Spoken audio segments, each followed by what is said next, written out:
오늘 우리에게 주시는 하나님의 말씀은 다니엘 9장 17절에서 19절까지의 말씀입니다.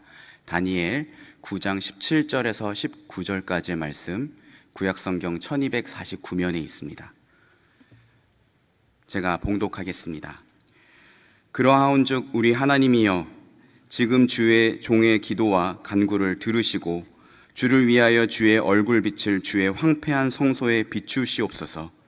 나의 하나님이여, 귀를 기울여 들으시며 눈을 떠서 우리의 황폐한 상황과 주의 이름으로 일컫는 성을 보옵소서.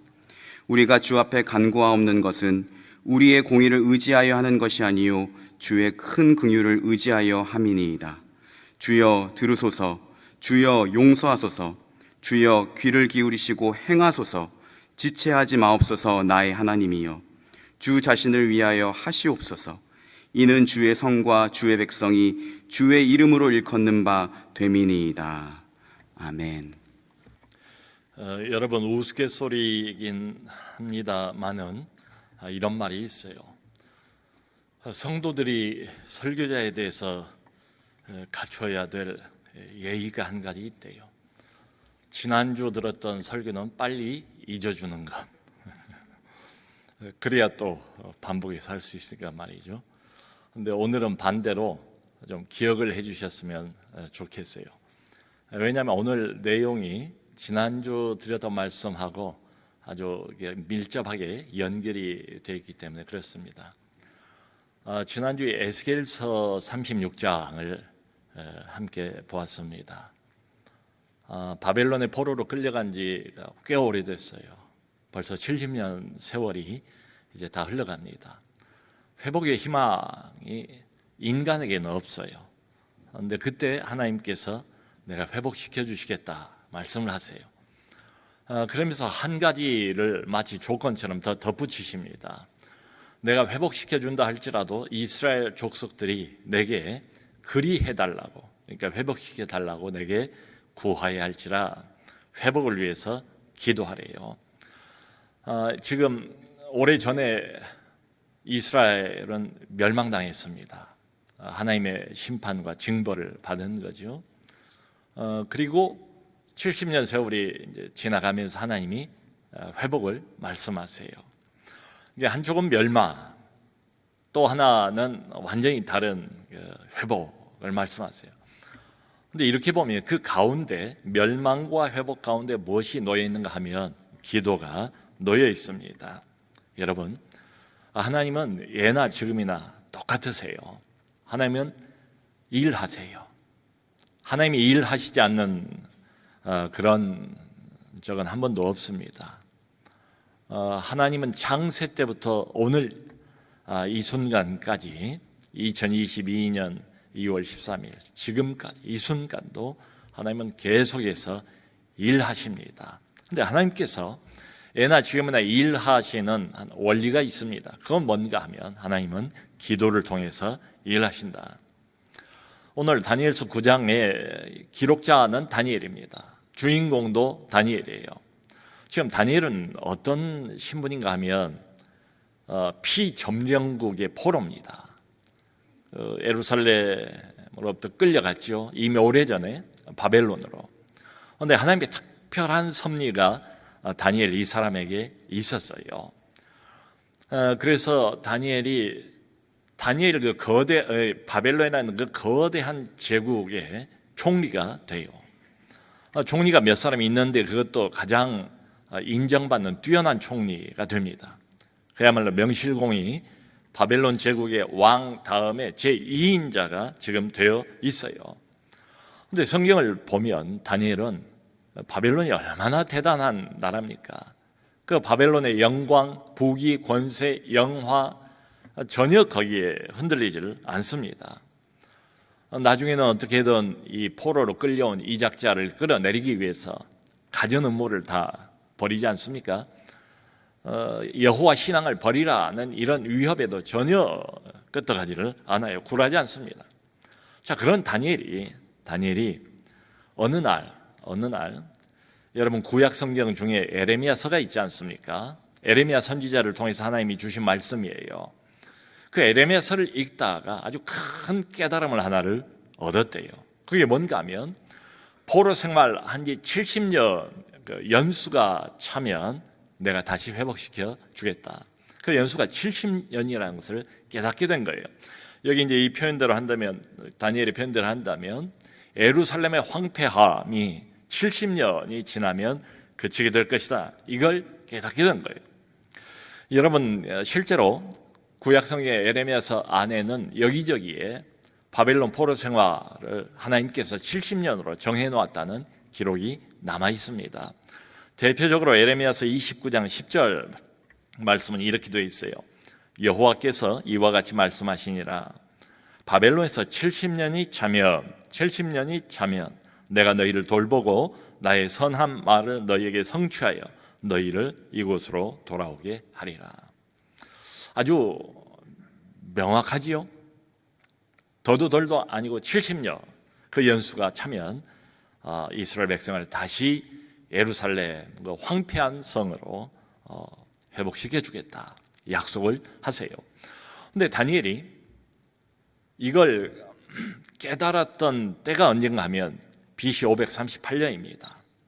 왜냐하면 오늘이 이제 본문은 다니엘서 9장 1절로 19절이에요. 너무 길어서 이제 뒤에 몇 절만 읽었습니다. 근데 1절 보면 다리오 왕 원년이라고 되어 있습니다. 이게 바벨론의 왕 다리오가 통치를 막 시작하던 그 첫 해래요. 그러니까 역사적으로 아주 분명한 기록이 남아있는 해지요. 그게 BC 538년입니다. 그런데 언제 예루살렘으로 회복이 시작이 되는가 하면 BC 537년부터 시작이 돼요. 1차 포로 귀환이 바로 내년입니다. 그러니까 70년이 거의 다 찼구나. 회복을 미처 1년도 채 남겨놓지 않은 그때에 다니엘이 회복이 가까웠다는 것을 깨닫게 됐다는 거예요. 그걸 1절에서 고백을 하고 있어요. 그리고 이 사실을 깨닫고 난 다음에 다니엘이 맨 처음에 취했던 행동이 뭔가 하면 기도입니다. 기도로 들어갑니다. 그게 이제 3절입니다. 4절부터 19절까지는 다니엘의 아주 우리가 좀 이렇게 눈여겨봐야 할 기도의 내용입니다. 근데 여러분, 여기 보면 다니엘이 그냥 기도한 게 아니에요. 보통 기도가 아닙니다. 금식 기도입니다. 근데 금식을 하는데 배만 굶은 게 아니고 베옷을 입고 제 위에 앉아서 기도를 합니다. 이것은 유대인들이 흔히 하나님 앞에 회개하는 기도를 할 때, 자복하는 기도를 할 때, 통회하는 기도를 할 때에 종종 이런 행동을 취하지 않습니까? 이렇게 기도를 시작한 거예요. 여러분, 이 사실은 회복을 앞둔 다니엘의 이 태도, 이 자세는 우리에게도 많은 것을 시사를 해줍니다. 참 얼마나 기쁜 소식 아닙니까? 얼마나 대단한 발견 아닙니까? 70년 동안 고생하고 회복의 희망은 아무도 갖기가 어려운 이때입니다. 그런데 회복이 1년도 아직 남지 못했다는 거예요. 금방 다가온다는 겁니다. 근데 다니엘이 이러지 않았어요. 동네방네 다니면서 여러분 기뻐하세요. 드디어 해방입니다. 1년도 안 남았습니다. 자유의 날이 코앞입니다. 조금만 더 힘을 내세요. 떠들지 않았고 선전하지 않았고 사람을 만나지 않았답니다. 홀로 하나님 앞에 나가서 깊이 엎드렸대요. 그러니까 이런 태도를 보일 수도 있지 않겠어요? 아니, 하나님께서 회복을 약속해 주셨다고? 아이고 잘 됐네. 하나님이 약속해 주셨으면 누가 말릴까? 그러면 그대로 되겠네 하면서 수수방관하는 겁니다. 아무것도 안 해요. 약속하셨으니까 되겠지. 가만히 있지도 않았습니다. 이걸 깨닫고 난 그 순간부터 다니엘이 본격적으로 적극적으로 기도하기 시작했다는 거예요. 그러니까 지난주에 우리가 보았던 것처럼 에스겔을 통해서 주님이 주신 말씀, 내가 회복을 시켜준다 할지라도 너희가 내게 기도하여야 할지라. 그 대표적인 모델이 바로 다니엘이에요. 다니엘이 왜 이랬을까? 하나님이 어떤 분인가를 아주 잘 알기 때문이었습니다. 여러분, 예를 들어서 우리 아이가, 사랑하는 우리 아이가 생일 선물로 자동차 장난감을 갖고 싶어 해요. 아빠가 그걸 알았어요. 그래서 이번 돌아오는 생일 때에 선물로 그 자동차 장난감을 사주겠다고 약속을 했어요. 아이가 얼마나 기뻐하는지. 근데 아이가 그 뒤로도 계속 생일이 올 때까지 물어봐요. 틈만 나면 아빠 정말 사줄 거지요? 아빠 약속했으니까 꼭 사주셔야 돼요. 잊지 마세요. 아이가 이런 모습을 보면 아빠 마음이 어떻겠습니까? 생일이 빨리 와서 한시라도 빨리 좀 사줬으면 아이가 그 장난감 자동차를 손에 들고 기뻐하는 모습을, 사랑하는 아들이 기뻐하는 모습을 보고 싶지 않겠습니까? 근데 이 아이가 아빠가 약속을 했어요. 네가 그렇게 갖고 싶어하는 자동차를 이번 생일 선물에 사주겠다. 근데 아이가 그 뒤로 싹 잊어버렸는지 전혀 무관심한 태도를 보이는 거예요. 좀 시큰둥한 이런 태도를 아이가 보인다고 합시다. 그럼 과연 이 장난감 자동차를 갖고 싶은 것인지 의심스러울 정도로, 그러면 아빠의 마음도 어떻게 했어요? 시큰둥해지고 말지요. 여러분, 하나님이 회복을 해주신다 할지라도 우리 보고 기도하라고 욕을 하세요. 왜 이런 욕을 하시는가? 하나님과 우리와의 사이는 인격적인 관계 아니겠습니까? 이게 무슨 거래 관계, 상거래 관계, 돈을 주고 받고 하는 이런 관계, 물건을 주고 받고 하는 이런 관계가 아니잖아요. 인격적인 관계예요. 여러분, 요즘에 코로나 이후로 집집마다 택배를 얼마나 많이 신청을 합니까? 심지어 택배 가운데는 로켓 배송이라는 것도 있더라고요. 오늘 오후에 주문을 하면 내일 새벽에 이렇게 도착을 해요. 정말 온 세계에서 대한민국만큼 이렇게 배달이나 택배가 발달된 이런 나라가 없을 거예요. 그런데 도대체 하루 만에, 하루도 못 되어서 아주 편리하게 물건이 집 앞, 문 앞까지 오게 된 이유는 뭡니까? 다른 것 없지요. 누구든지 돈만 내면 다 그 물건을 아주 편리하게 구입할 수 있어요. 받아볼 수가 있어요. 그런데 거기에 어떤 인격적인 관계가 개입된 것은 아니지 않습니까? 하나님과 우리 사이는 이것과 반대다 이 말이죠. 그러므로 하나님께서 우리에게 회복을 약속을 하신다 할지라도 우리로 하여금 하나님의 자녀들이, 백성들이 이 회복을 위해서 기도하기를 하나님이 원하세요. 자, 그런데 한 가지 더 우리가 꼭 던져봐야 할 질문은 그렇다면 하나님께서 정말로 우리로 하여금 원하시는 그 회복은 어떤 회복일까? 왜냐하면 대부분의 많은 사람들, 특별히 하나님을 모르는 사람들은 코로나로부터 회복을 바라는데 어떤 회복을 바랄까요? 경제적인 회복을 바라겠죠. 육체적인 회복을 바라겠죠. 외적인 회복, 물리적인 회복을 무엇보다도 우선시할 겁니다. 근데 하나님께서 우리에게 정작 바라는 회복은, 약속하신 회복은 어떤 회복인가 하면 영적인 회복, 하나님과의 관계의 회복을 말씀을 하세요. 왜냐하면 바벨론의 포로로 끌려가 버리고 이스라엘이 멸망해버린 이유가 바로 이것 때문이기 때문에 그렇습니다. 그러니까 다른 사람들은 육체적인 회복이나 경제적인 회복이나 이 모든 것들 다 중요해요.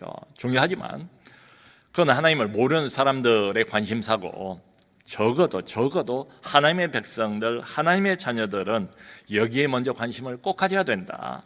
회복인데 영적인 회복, 하나님과 우리와의 깨어진 관계, 뒤틀어진 관계, 잃어버리거나 아니면 단절된 이런 관계 회복, 이걸 먼저 생각할 필요가 있어요. 안 그러면 포인트를 놓쳐버리게 됩니다. 우리가 어려운 코로나19의 고난을 쭉 통과를 하면서도 아무것도 배운 게 없어져 버릴 수도 있어요. 성도 여러분, 우린 지금 너나 할 것 없이 다 광야 학교에 입학 학생들 아닙니까? 광야 학교에 들어와 있어요. 그 학교 안에서 지금 현재 코로나 고난, 이 수업의 제목이 그거예요. 이 과목의 제목이 이겁니다. 특별한 수업을 받고 있어요. 코로나 고난이라는 수업을 받고 있어요. 여기서 낙제를 하면 다음 단계로 올라가지를 못합니다. 등반을 못해요. 그러니까 꼭 배울 필요가 있어요. 자, 보세요. 여기 다니엘은 회복이 1년도 채 못 남았어요. 이 사람은 유대 백성들의 희망과 같은 사람입니다. 대단한 영향력을 하나님 백성 공동체에게 미치고 있는 그런 사람이에요. 근데 본인이 깨달았으니까 얼마나 기쁜 소식입니까? 근데 이걸 아무한테도 알리지를 않는 거예요. 다니엘 본인도 기쁨도 없고 어떤 환호도 없고 즐거움도 전혀 없어요. 오히려 반대입니다. 아주 비통한 심정을 안고 하나님 앞에 깊이 엎드리면서 금식하며 밥도 안 먹고 죄를 뒤집어 쓰고 베옷을 굵은 베옷을 둘러 싸매고 그리고 하나님 앞에 통회하며 잡아가며 기도하는 거예요. 왜 이러는가? 왜 이러는가? 여러분들 성경을 보면 다니엘은 늘 기도한 사람 아니었습니까? 위협을 받는 상황 속에서도 예루살렘으로 창문을 활짝 열어놓고 하루에 꼬박꼬박 3번씩 하던 대로 기도한 그런 사람 아니었습니까? 그러니까 하나님의 성령에 매우 민감한 사람이죠. 하나님께서 뭘 이 시점에 원하고 계신가를 분명히 알았기 때문에 이렇게 태도를 취하는 거죠. 그러니까 우리가 이제 그토록 바라는 그 표현 일상의 회복이라는 단어. 이제 다니엘은 지금 이 시점은 아직은 일상의 회복에 초점을 맞출 때가 아니라는 걸 알았어요. 그것보다는 적어도 하나님의 백성들과 하나님의 교회는 하나님과의 관계의 회복에 초점을 맞춰야 할 때라는 것을 분명히 알았습니다. 여러분, 하나님께서는 예나 지금이나 종종 환경을 사용하십니다. 환경을 통해서 자기의 뜻을 알리세요. 그래서 참 사랑하는 하나님의 백성이고 교회이긴 하지만 때때로 어려움도 주시고 고난도 주시고 문제도 주셔서 그걸 이용을 하세요. 그런데 하나님의 초점은 어디에 늘 놓여 있는가 하면 하나님과 하나님의 백성이 우리들과의 관계 이 관계 문제에 늘 하나님은 초점이 모아져 있어요. 여러분, 우리 사람들은 대개 이제 경향성을 이야기를 할 때 어떤 사람은 외향적인 사람이다. 외향적인 사람. 어떤 사람은 또 내향적인 사람이다. 내향적인 사람. 이렇게 나눠볼 수 있잖아요. 근데 이런 면에서 보면 우리 하나님은 딱 답이 떨어져요. 하나님은 어떤 분인가 하면 관계지향적인 분이다. 관계지향적인 분이다. 자, 그러므로 회복을 바로 눈앞에 앞둔 이 시점에서 모두가 하나님의 그 교회 공동체, 이제 구약교회겠죠. 지금 우리에게도 해당이 됩니다. 우리에게도 우리의 마음을 우선 하나님께로 돌이킬 필요가 있다. 지금까지 멀어졌는데 하나님으로부터 멀어졌어요. 관계가 멀어졌습니다. 멀리 떨어졌습니다. 그 멀어진 관계 하나님께 돌이켜서 가까워져야 된다. 가까워져야 된다. 이것부터 돼야 한다. 이것부터 돼야 한다. 이게 중요하다라고 다니엘은 굳게 믿은 겁니다. 여러분, 일상의 회복, 이 단어만큼 모두가 다 기다리고 원하는 단어가 없을 것 같아요. 그래서 일전에 조사를 해봤습니다. 만일에 코로나 이전과 같이 일상이 회복이 된다면 당신이 가장 먼저 하고 싶은 일이 뭡니까? 몇 가지 이렇게 쭉 대답 정리를 해놓은 걸 보니까 맨 먼저 가장 높은 퍼센테이지가 뭔가 하면 여행을 하고 싶습니다. 코로나19로 인해서 여행은 꿈도 못 꾸었죠. 더군다나 해외로 나가는 여행이 얼마나 복잡합니까? 얼마나 어렵습니까? 가장 그래서 하고 싶은 게 뭔가? 일상이 회복되면 여행부터 하고 싶다.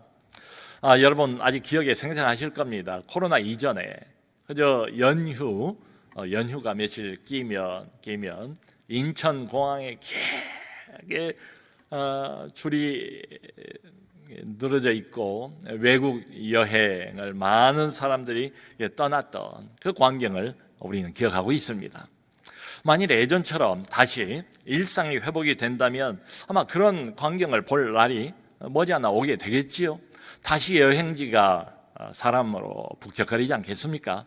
다시 관광지들이 많은 사람들로 북적거리지 않겠습니까? 그리고 소문난 맛집들이 다시 사람들이 몰려들기 시작할 것이고 사람들로 북적거리게 될 겁니다. 그리고 그 대열에 우리도 합류하게 될 거예요. 그런 날이 빨리 돌아와 주기를 많은 사람들이 기대하고 있지요. 자, 그런데 그저 우리가 원하는 회복이 소위 말하는 이런 회복들이라면 불편한 것으로부터 빨리 탈출하는 이런 회복, 맛있는 것을 마음껏 먹고 가고 싶은 여행지를 이전처럼 마음껏 비행기를 타고 날아다닐 수 있는 이런 회복이라면, 이게 한마디로 이전처럼 재미있는 일상의 회복만을 꿈을 꾸고 있다면 그것은 이 회복을 바로 코앞에 앞두고 있는 다니엘의 기도하고는 많이 다르지 않은가. 하나님을 염두에 두지 않는 세상 사람들은 그럴 수 있어요.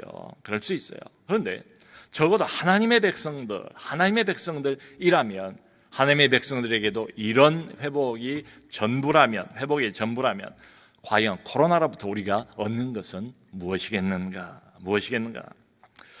여러분 생각해 보세요. 코로나 때문에 사람들하고 강제로 거리 두기를 지금까지 하고 있지 않습니까? 그러니까 밖에 잘 나가지도 못해요. 그냥 소위 말하는 방콕, 방 안에, 집 안에 갇혀 있어서 밖에 나가서 즐길 일도 요즘 별로 없고 말이죠. 그러다 보니까 그동안 보지 못했던 성경도 보고 안 하던 기도도 홀로 있으면서 하나님 앞에 드리게 되고 이렇게 지내왔단 말이에요. 근데 일상의 회복이 다시 재개가 된다. 코로나가 끝이 난다. 그리고 이제 모든 것이 다 이전처럼 회복이 된다. 그러면은 이제 이런 우려가 있는 거죠. 당장의 성경도 덮어버리고 기도도 팽개치고 다시 세상으로 나가버린다면, 그래서 다시 하나님과 거리두기를 시작하게 된다면 하나님께서 결코 좋아하실 것 같지가 않아요. 여러분, 자기 자녀를 사랑하지 않는 부모가 어디 있겠어요? 자식 사랑은 부모의 이게 본능 아니겠습니까? 사랑하기 때문에 우리 아이를 위해서 또 아이가 바른 길로 제대로 커갈 수 있도록 훈육을 하는 거지요. 또 훈련을 시키는 것 아니겠습니까? 우리 하나님도 마찬가지예요. 우리를 아끼시고 우리를 사랑하시기 때문에 하나님께서 영적인 훈련을 위해서 고난도 주시고 문제도 주시고 어려움도 주세요. 이런 것들이 다 훈련의 제목들이에요.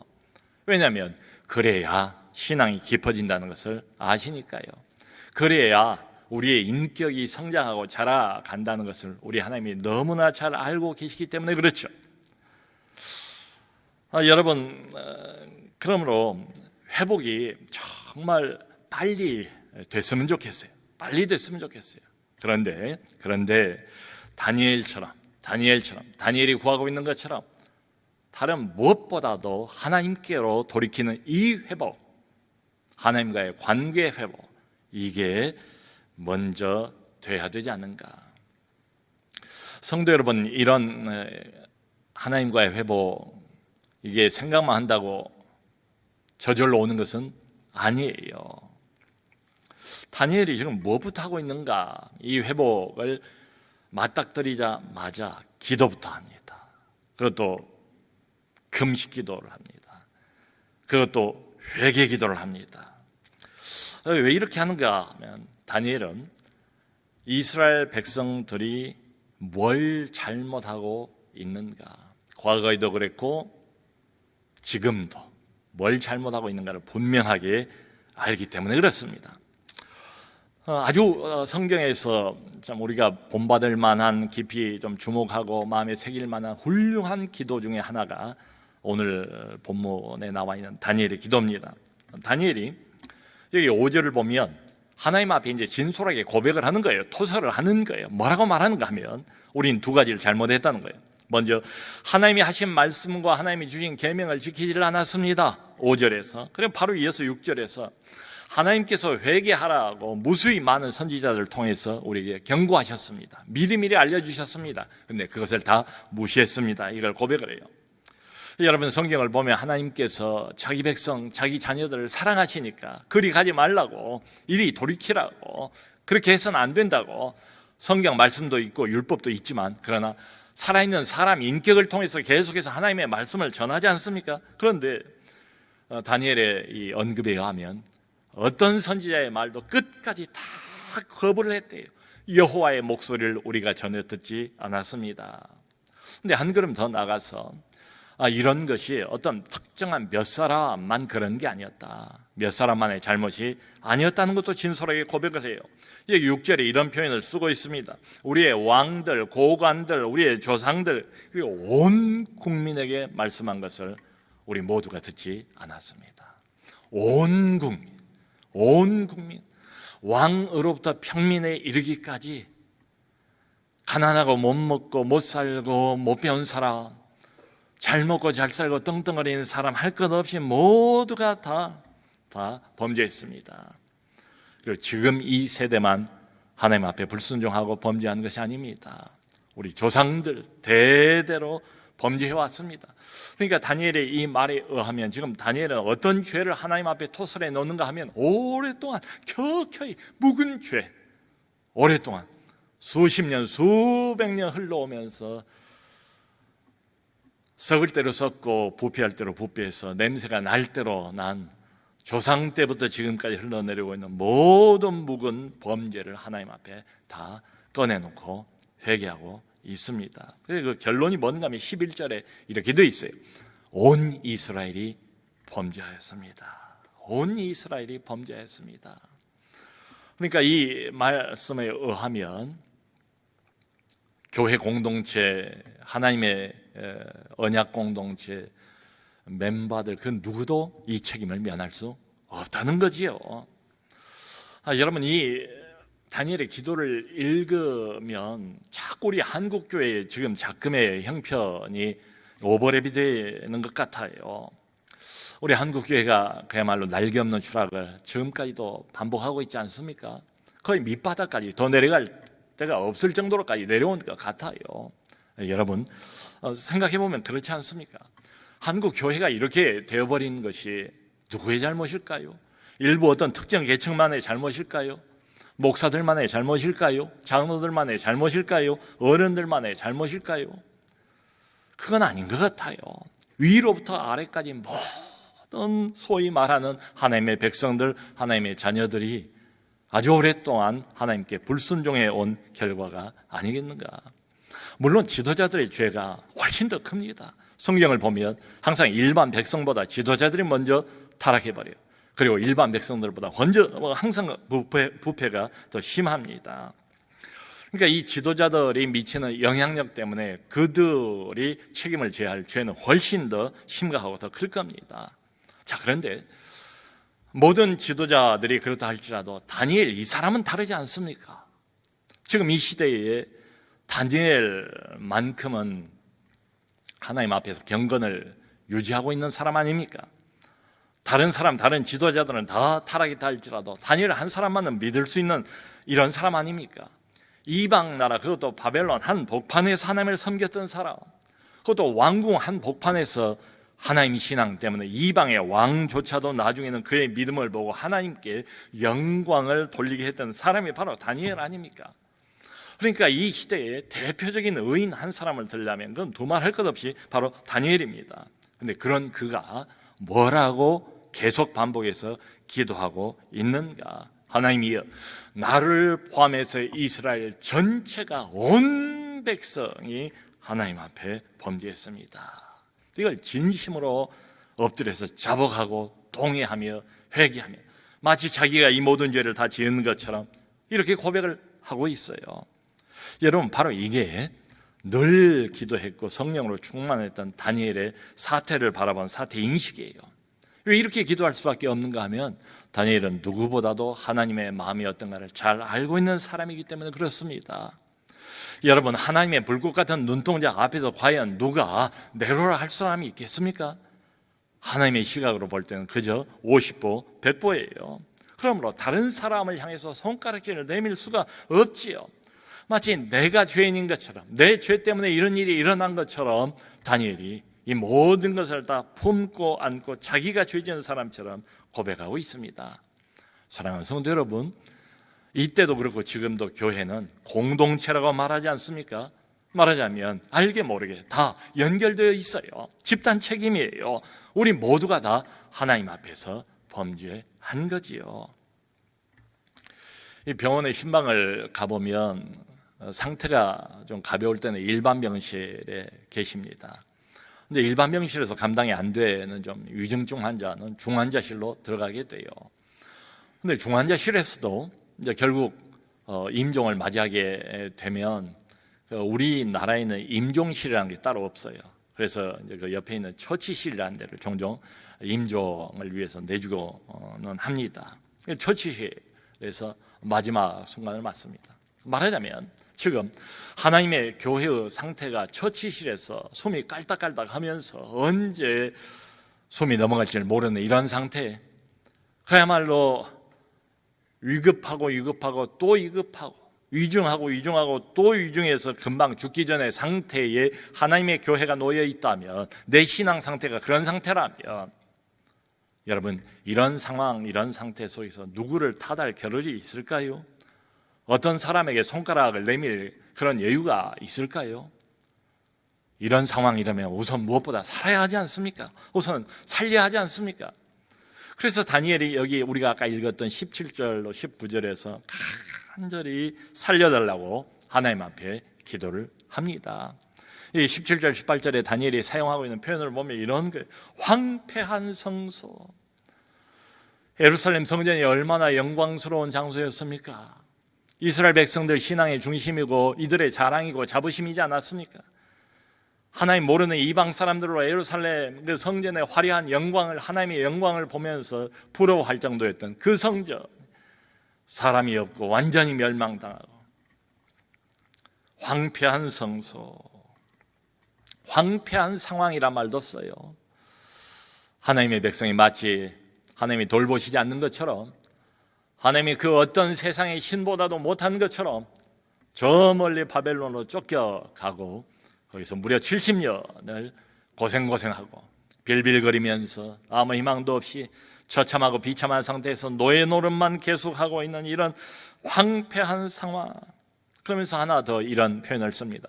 사면에 있는 자들에게 수치를 당. 사면에 있는 자다. 마치 한국 교회가 믿지 않는 모든 사람들에게, 아니 믿고 있는 사람들에게 마저도 자타가 함께 자주 섞인 이런 음성으로, 이런 눈으로 교회를 바라보는 이런 수치와 이런 조롱과 이런 모욕을 당하는 것처럼 사면에 있는 자들에게 수치를 당하고 있습니다. 여러분, 이게 만일에 하나님의 공동체의 상황이라면 과연 이 상황에서 누가 건져낼 수 있겠습니까? 사람 힘으로는 절대로 회복이 불가능합니다. 오래전에 어게인 1907 해서 1907년도에 평양 장대현 교회의 그 부흥을 다시 한번 재현하자. 그래서 2007년도에 뭐 이것도 시도해보고 저것도 시도해보지 않았습니까? 이렇게 저렇게 아무리 애를 써도 이런 프로그램 저런 프로그램, 이런 운동 저런 운동을 벌려봐도 한국교회가 조금 나아졌나요? 더 좋아졌나요? 더 바른 방향으로 들어온 것 같습니까? 그렇게 보이지 않잖아요.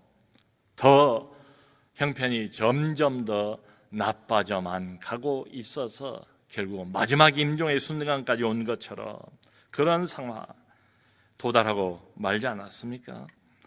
사랑하는 성도 여러분, 예나 지금이나 교회의 회복, 신앙의 회복, 하나님과 나와의 관계의 회복, 이건 절대로 우리 손에 있지 않습니다. 사람 손에 있지 않아요. 애시당초 하나님이 그걸 기대하지도 않아요. 항상 진정한 영적인 회복은 위로부터 옵니다. 하나님 손에 있어요. 그러니까 다니엘이 여기서 계속 뭘 반복해서 하나님 앞에 기도하는가 하면, 주여, 이 회복은 우리가 잘해서 해달라는 그런 말씀이 아닙니다. 우리의 공의를 의지해서 하나님 앞에 회복을 구할 수가 없습니다 하면서 하는 말이 대신에 하나님의 크신 긍휼과 자비를 의지하여 간구합니다. 우리가 회복을 생각을 하면서 기댈 때는 하나밖에 없어요. 사람은 기댈 존재가 못 됩니다. 내가 나를 알지 않습니까? 우리가 얼마나 속속들이 머리끝에서 발끝까지 하나님의 성령의 조명으로 비춰보면 온통 어두운 것뿐이고 온통 죄뿐이라는 것을 우리 스스로가 잘 알지 않습니까? 그러므로 다니엘이 하나님 앞에 회복을 위하여 기도하는데, 하나님이여 하나님이여, 크신 긍휼과 자비 그것만을 의지하여 회복을 구합니다. 우리를 용서하여 주옵소서. 용서하여 주옵소서. 그리고 한 가지를 덧붙입니다. 19절이에요. 그리고 이 회복을 하나님 자신의 이름을 위하여 하시옵소서. 하나님 자신의 이름을 위하여 하시옵소서. 성도 여러분, 이런 기도의 표현들을 보면 다니엘이 얼마나 하나님을 제대로 알고 있었는가 느껴지지 않습니까? 이 교회의 수치와 조롱은 곧 하나님 자신의 수치와 조롱이에요.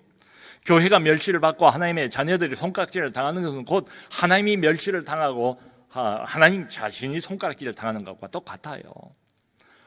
그 사도 바울이 원래 이름이 사울 아닙니까? 교회를 한참 핍박하고 멋모르고 그러고 있을 때에 다메섹을 가다가 빛보다 더 밝은 부활하신 예수를 만나지 않습니까? 눈이 멀어버려요. 사울이 당장 그렇게 물어보지 않습니까? 주여 누이시오니까 음성이 들리기를 나는 네가 핍박하는 예수라. 바울은 교회를 핍박하는 사람이었는데 예수님의 말씀 나는 네가 핍박하는 예수라. 교회와 예수님은 자신을 동일시하고 있지 않습니까? 오늘날도 하나님은 자신과 하나님의 교회가 못났지만, 교회가 초라하지만, 교회가 비참한 상태에 있지만 하나님은 자신과 교회를 지금도 동일시하고 계세요. 그러므로 교회가 손가락질을 당하고 참 교회의 영광이 땅에 떨어져 버린 것은 하나님이 손가락질을 당하고 하나님의 이름과 명예가 땅에 떨어지고 먹칠을 당하는 것과 똑같습니다. 적어도 하나님은 그렇게 여기신다. 그걸 다니엘이 알았어요. 그러므로 하나님이요 교회를, 하나님의 백성들 공동체를 회복시켜 주신데 우리를 위해서가 아니라 하나님 자신의 명예를 위해서, 하나님 자신의 이름을 위해서, 하나님 자신의 영광을 위해서 하시옵소서. 사랑하는 성도 여러분, 회복은 반드시 옵니다. 아마 그 회복의 때가 가까웠을지도 모르겠어요. 그런데 우리가 먼저 관심을 가져야 할 것은 아까 말씀드렸던 일상의 회복이 아니라 이 진정한 회복, 영적인 회복, 하나님과의 관계의 회복, 이걸 어떻게 만들어갈 것인가? 무너져버리고 실추해버린, 소망이 더 이상 없어 보이는 이 교회의 회복을 어떻게, 어디서부터 시작해야 될 것인가? 하나님의 위대한 역사는 성경을 보면 항상 똑같습니다. 우리 교회 역사를 봐도 항상 기도로부터 시작을 합니다. 왜 기도하죠? 우리는 못하니까요. 왜 기도하죠? 하나님의 긍휼과 자비밖에 더 이상 구할 게 없으니까요. 그러므로 사랑하는 성도 여러분, 하나님이 주실 회복을 기대합시다. 그리고 회복을 우리가 준비합시다. 하나님 앞에 깊이 엎드려 나아가 기도하는 것으로부터 시작하고 다니엘처럼 동회하고 벌거벗은 영혼으로 우리 모두가 다 하나님 앞에서 범죄하지 않는 자가 없나이다. 주여 내 죄 때문입니다. 동회하고 자복하는 이 회개 기도로 회복을 준비하는 우리 모두가 될 수 있기를 주님의 이름으로 축원합니다.